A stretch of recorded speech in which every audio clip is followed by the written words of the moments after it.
everybody, Mike Pfeiffer with Pfeiffer Hobby Supply. Today we're going to do update number 92, and once again, very little done, but we're going to run that train. I'll talk to you about it in a minute, and look at what I've been doing down here, and I hope you enjoy it again. Okay everybody, as you can see, I got some color in. I think it blends pretty well once I put some ground cover on there. Got the dirt up against the bridge, which you've seen before. Come around and just take you down here. That little clipboard that's laying there, I'm going to explain that to you in a minute. But anyway, swing you back. And that's what she looks like so far. And let me take the camera off the tripod and we'll look a little closer this time at what I've got there. Okay, none of this is down permanent, but you can see that I did small up the cattle pen just slightly by 1 bay. I think I like it at this size. It's not overbearing. It's not permanently there. It's not glued down where it needs to be or anything. The track is going to go approximately there, which is the abandoned track we have talked about. You can see that I have a little work shed over here, Santa Fe work shed, and a speeder shed. Now, up here on top, I have mounted the mine head. You can see the mine entrance over there. The hole here is a vent hole and a hole to bring up slag and rock and stuff. That slag and rock will be on this pile that's brown there. There'll be another pile of it where that other pile is right here in the middle. And there'll be a pile over here behind the building. When they first started, they weren't dumping it off the hill. They didn't have the head set up there to bring the rock up or anything, so they dumped it where they needed to dump it. The houses in the back there, you can just obviously see they're mounted, and the windmill without the blades the windmill is still standing. You can see that I've darkened up one side of the mesa here to resemble the darkened one side of the mesa in the background. I did that with just some really thinned out black acrylic paint. Done the same thing along these little hills here. And kind of done the same thing on a couple of hills back there where the church is. There's still a little hole in the plaster over there where the church is. Let me get up there. There's a little hole over there. I'm going to cover that up with a bush or something like that. I'm not going to go back there and plaster more. You can see that I've come around and I've blackened one side of this mesa as well. Now, this is where the gas station is going to be. I don't know exactly the angle of it or how it's going to sit there and how I'm going to do the driveway in until I get the road going. But I want to show you that building real quick. And to do that, I'm going to back up here and I'm going to move the cattle pen out of the way. Because, as I said, I really like this little building. Since it's an abandoned gas station, of course, the bathroom door is open and the window is broken out of it. Some broken windows in the side of it, and because I just wanted it to be kind of generic and nobody would probably see it, I built my own little sign on top of it. And then there's some scribbling there that doesn't really mean anything, that was supposed to have been some lettering that was originally there but has peeled off. I just really like the colors on this little building, and I just like the way it turned out. Not overly detailed because it's a background building, but I love the colors of it in conjunction with the colors of the ground here. It may even sit back in like this. It's just that I hate to put it at that angle just because you can't see the gas pumps or anything. But it may have to be at that angle. You know, because if I turn it too much, I could cut a little bit out of the side of the hill. But anyway, I was trying to get it so you could at least see one of the gas pumps. Let's see, everything else is in place. The track going out to the rock piles in place. I think everything's ready to go with the exception of ballasting the track, ballasting the edge of the track. Now I'll just quickly go over how we accomplished this. Okay, as you guys saw, I started out by plaster clothing over some foam, and some of it's foam and some of it's wadded newspaper to get the contours. The bridge I had partially made, had to modify. You've seen how I put the wing walls in and all that. That's not a big deal. And then I use a mixture of gypsolite plaster, and I use some carving plaster. I mixed it about 50-50. Before I use the gypsolite, I like to take a kitchen strainer and strain out a lot of the big chunks in it because it looks too big for end scale, I think. So what we wind up with is a texture like that, and a texture, let's see, where's a good spot? Maybe a texture like this, if you can see that. And a texture like this. It takes a lot of the big chunks out of it, and I think it makes it more scale for end. The only thing I need to do yet, as you can see in the backdrop, there's a lot of white highlighting on some of the rock faces and some of the faces of the mesas, and with some tan. And I'm going to do that, maybe not too much on that big one back there, but on this one over here, I'm going to do some of that to try and replicate and bring some of that forward from the backdrop. And once I get some yellowish brown, probably the earth color ground cover on some of this, I think it's going to really blend with the background nicely at that point. Then once I get the ballast in, it'll hide a lot of this white stuff. I'm going to take, I usually take a little wire, a little brass wire toothbrush, and I go over this and try and get some of that white out of there before I do that, and vacuum that up. But really, that's how I accomplish this. Then accomplishing the color, it just requires me to, hang on one second, let me lower you down here.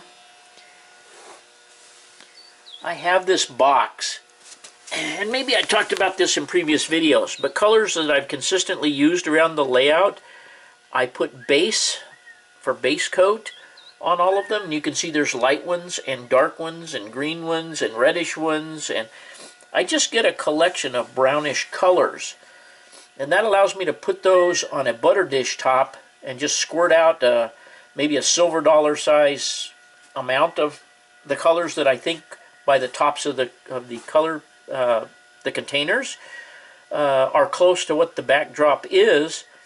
Then as I'm going along, I have water there, and I can mix a couple of colors together and then thin it out by dipping the brush, a large brush or small brush, depending on where you're working up there, and just keep working with it until I get a shade. I start on the light side until I get a shade that I think looks pretty much like the backdrop. So let me stand back up here. So in reality, there's coat after coat here. I mean, there's maybe 4 or 5 coats of different paint on here. But I mix the colors together as I go, and I try and replicate different areas. As you can see, this is a prime example. The top is a chocolate brown. The sides are a reddish brown with some reddish brown streaks in it. And then you can see that this is a very light brown coming down this way.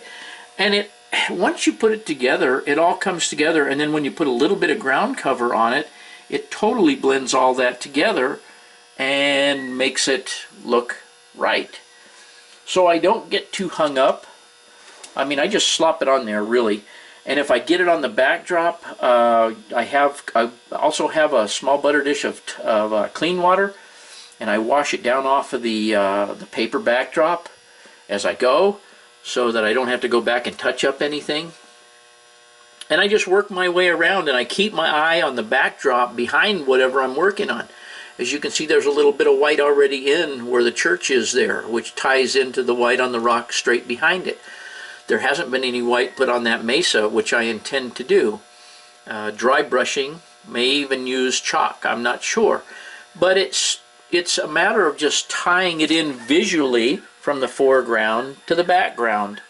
And And I don't know, some people seem to think it's very hard. It's really not very hard. I guess it just requires you to have some kind of imagination and something in your head or your eye to be trained to just kind of, I don't know, make the colors look similar. And these colors aren't exact. These colors in the foreground aren't exact to the ones in the background, but once I start putting ground cover on there, I can adjust it using the ground cover. And I think I said that these will have tailings and stuff on it. This pile, and that pile have tailings. I'm not really sure if I'm going to do anything on this hilltop here. I think I might put a couple of cowboys and some cows up there, herding some cows. Just don't know. I have very little other ideas up here except filling this up with bushes and shrubs that look like those green bushes and shrubs in the background. Being cactus or mesquite or whatever it happens to be. I'm going to try and replicate. Actually, I'm going to try and replicate stuff like that.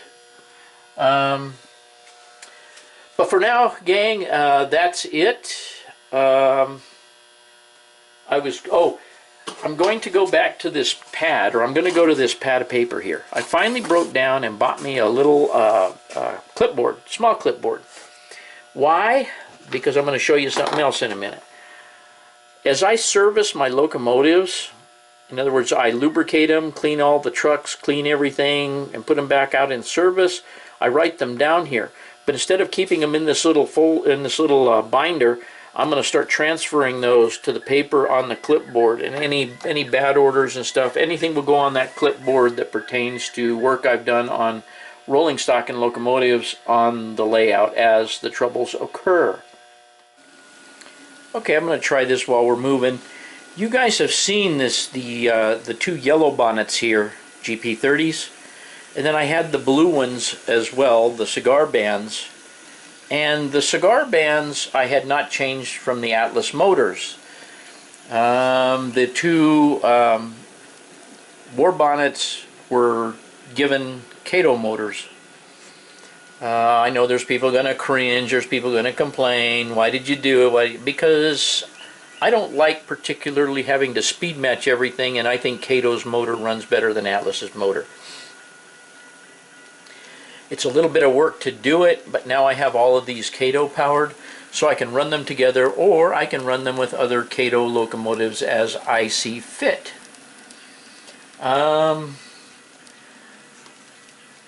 I lubricated and cleaned all those, and if you noticed on the clipboard or the little ring binder that I showed you, these locomotives are all on there as being recently serviced. These two GP20s are Walthers, or Lifelike as you would have. I'm going to think about remotoring those, although they run pretty well, and I don't know if they'll run. I think they may run with these Kato motors, but that is yet to be seen. I'd like to be able to run the GP20s and 30s together. It's kind of my era. Then the two cars that are behind there are the new, behind the locomotives, are the two new Microtrains buffer cars. They're refrigerator, they're Santa Fe refrigerator cars, but they're marked as BNSF buffer cars. But I have a work train, and I have decals that I can patch out where they patched out for the paint job, and I can put work train information in there. So those will become tool cars on my work train. And aside from that, that's about all I can tell you about that particular train right now. And it seems like there was, as usual, it just seems like there was something else I was going to explain to you. But I will likely have forgot it. But if I think about it, I'll put it in here.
We're going to do video update 91. No, we're going to do 92. Maybe I should start this all over again. Okay, everybody, hope you enjoyed video 92. And as usual, thanks for watching.